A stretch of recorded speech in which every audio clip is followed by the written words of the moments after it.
notice that each of these constraints does have the correct form. That is, we have a number times the variable plus a number times the variable less than or equal to a positive number.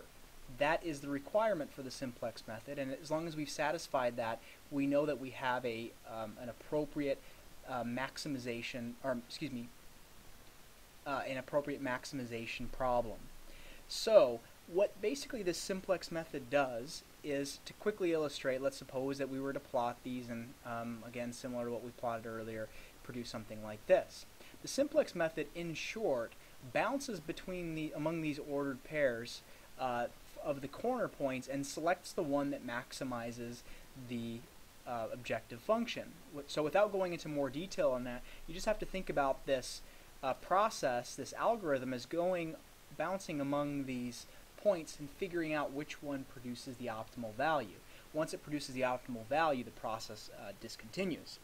For all intents and purposes, because we're going to be using in this problem a simplex method tool, which, to show you what this is, here's the website you can use, zweigmedia.com/realworld/simplex.html.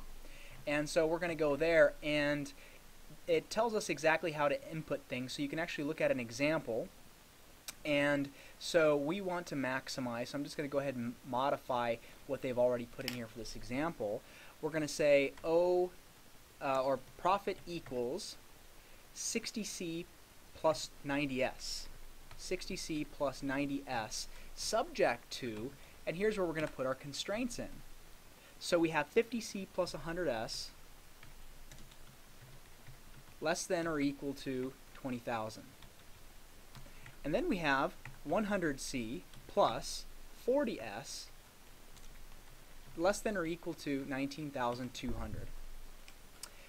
The cool thing is this works for as many variables as you have. So if you have a constraint that involves 3 or 4 variables, you can still have CS, and suppose there was another crop for green beans. Well, you could add plus something G, and it should work out just fine.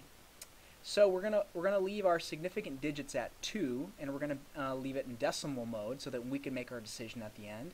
And once we click solve, there's a bunch of stuff that happens here. This kind of shows you what it's doing, and right now we're not going to worry about that, but it does provide the optimal solution at the end. Once it's toggled through all the possible corner points, it says, hey, you know what?